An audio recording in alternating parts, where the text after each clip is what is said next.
কসবার কলেজে গণধর্ষণে সিবিআই চেয়ে মামলা। ইতিমধ্যেই তদন্তের দায়িত্ব কলকাতা পুলিশের গোয়েন্দা বিভাগকে দেওয়া হয়েছে। তদন্তে গাফিলতি রাখতে নারাজ লালবাজার নির্যাতিতার পরিবারেরও কলকাতা পুলিশের তদন্তে আস্থা। কসবা কাণ্ডে তদন্তে কি উঠে আসছে? মনোজিৎ মিশ্র সম্পর্কে আর কোনো অভিযোগে তদন্ত হবে কি? একাধিক মামলা রয়েছে মনোজিতের বিরুদ্ধে। খুব গুরুত্বপূর্ণভাবে অস্ত্র আইনে একটি মামলাও রয়েছে এই মনোজিৎ মিশ্রের বিরুদ্ধে। এর আগে একাধিক মহিলার সঙ্গে শ্লীলতাহানির অভিযোগ, এই রকমই বিভিন্ন অভিযোগ মনোজিতের বিরুদ্ধে রয়েছে।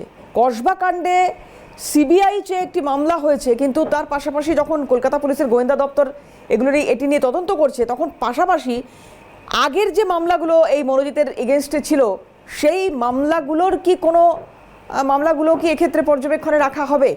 উঠে আসবে সেগুলো একটু জানার চেষ্টা করবো। মফিজুল ইসলাম আমাদের প্রতিনিধি রয়েছেন এই মুহূর্তে, সরাসরি কথা বলবো মফিজুলের সঙ্গে। মফিজুল, আপডেট কি রয়েছে এখনো? তদন্তে কি উঠে আসছে?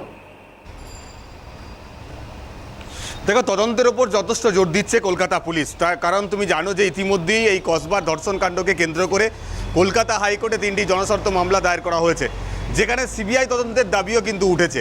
এই পরিস্থিতিতে দাঁড়িয়ে কলকাতা পুলিশ এই তদন্তে তাদের নিজেদের কোনো রকম গাফিলতি যাতে না থেকে থাকে, যেখান থেকে তদন্তের গতি প্রকৃতি নিয়ে প্রশ্ন উঠতে পারে আদালতে, এরকম কোনো পরিস্থিতি তৈরি করতে চায় না কলকাতা পুলিশ। যে কারণেই তারা এই মামলার তদন্তভার এবার গোয়েন্দা বিভাগের হাতেও কিন্তু তুলে দিয়েছে।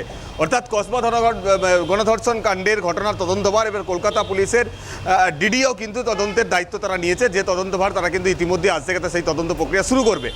ফলে এখান থেকে যেটা মনে করা হচ্ছে, লালবাজার কোনোভাবেই চায় না যে কসবা ধর্ষণ কাণ্ডের তদন্তে কোনো গাফিলতি তাদের থাকুক, তাদের তদন্তের গতি প্রকৃতি নিয়ে কেউ প্রশ্ন তুলুক, তদন্তের প্রক্রিয়া নিয়ে কোনো প্রশ্ন উঠে আসুক আদালতে, সেই বিষয়টি যাতে না হয় তা নিশ্চিত করতেই তারা কিন্তু এবার তদন্তের গতি প্রকৃতি সিটের পাশাপাশি গোয়েন্দা বিভাগকেও দেওয়া হয়েছে বলে কলকাতা পুলিশ সূত্রে আমরা কিন্তু ইতিমধ্যেই জানতে পারছি। যদিও নির্যাতিতার পরিবার তারা কিন্তু কলকাতা পুলিশের ওপরই ভরসা রাখছে, কলকাতা পুলিশ সঠিক তদন্ত করবে, তাদের ওপরই নির্ভরশীল তারা।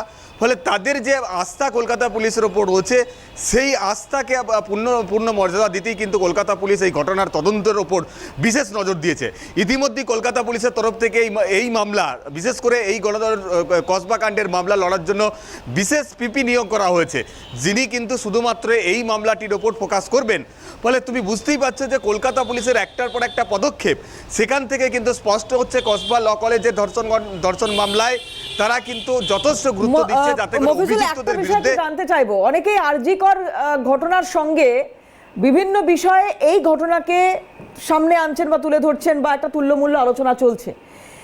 আরজিকরের ক্ষেত্রে সিবিআই এর তদন্ত করতে গিয়ে যে সমস্যার সম্মুখীন হতে হয়েছিল, প্রমাণ লোপাট ইত্যাদি যে অভিযোগগুলো উঠেছিল, এক্ষেত্রে কলকাতা পুলিশ যেহেতু অনেকটাই তৎপরতার সঙ্গে এই বিষয়টা হ্যান্ডেল করেছে, 3 জনকে খুব দ্রুত অ্যারেস্ট করা হয়েছে এবং সমস্ত প্রমাণ লোপাটের কোনো জায়গা পাওয়া যায়নি। অর্থাৎ যে প্রমাণগুলো দরকার, এক্ষেত্রে অনেকটাই সেই প্রমাণগুলো কলকাতা পুলিশ খুঁজে পেয়েছে। ফলে এই তদন্ত প্রক্রিয়া খুব দ্রুত চালিয়ে নিয়ে যাওয়ার ক্ষেত্রে এবং খুব দ্রুত শেষ করার ক্ষেত্রে কলকাতা পুলিশের ভূমিকা কিরকম মনে হচ্ছে? দেখো, অবশ্যই কলকাতা পুলিশের ভূমিকা তো সেটা নিয়ে আমি তোমাকে বলছিলাম যে তারা এই ঘটনার ক্ষেত্রে যেভাবে দ্রুততার সঙ্গে পদক্ষেপ নিয়েছে, অবশ্যই সেই কলকাতা পুলিশের ভূমিকা নিয়ে এখনও পর্যন্ত কোনো জায়গা থেকে প্রশ্ন তোলা হয়নি যে কসবা ধর্ষণ কাণ্ডে কলকাতা পুলিশের তদন্ত কোনোভাবে প্রশ্ন উঠতে পারে বা তাদের তদন্ত প্রক্রিয়া নিয়ে কেউ কোনোভাবে প্রশ্ন তুলতে পারে। তার কারণ হচ্ছে, যখন ঘটনার অভিযোগ দায়ের হলো, সেই অভিযোগ পাওয়ার কয়েক ঘন্টার মধ্যেই মূল অভিযুক্ত সহ 3 জনকে গ্রেপ্তার করে নেওয়া হলো, যে 3 জন কিন্তু এই ঘটনার সঙ্গে সরাসরি যুক্ত। তার পাশাপাশি নিরাপত্তা রক্ষীর গাফিলতির অভিযোগের কারণে তাকেও কিন্তু গ্রেপ্তার করা হয়েছে। ফলে যাদের বিরুদ্ধে মূল অভিযোগ, তাদেরকে অভিযোগ পাওয়ার কয়েক ঘন্টার মধ্যে গ্রেপ্তার করা হয়েছে। ফলে অভিযুক্তদের আড়াল করার কোনো প্রশ্ন কিন্তু এখনো পর্যন্ত ওঠার বা তোলার কোনো জায়গা নেই। ফলে পাশাপাশি নির্যাতিতার বয়ান রেকর্ড করা, তার মেডিকেল পরীক্ষা করা, সব কিছুই নির্ধারিত সময়ের মধ্যেই কলকাতা পুলিশ সেটা কিন্তু করেছে। ফলে কলকাতা পুলিশের তদন্ত প্রক্রিয়া ধাপে ধাপে যেভাবে এগিয়েছে, তার সঠিক পথেই এগোচ্ছে, যে কারণে নির্যাতিতার পরিবার হয়তো তারা চাইছে না। একটু বিরত করব।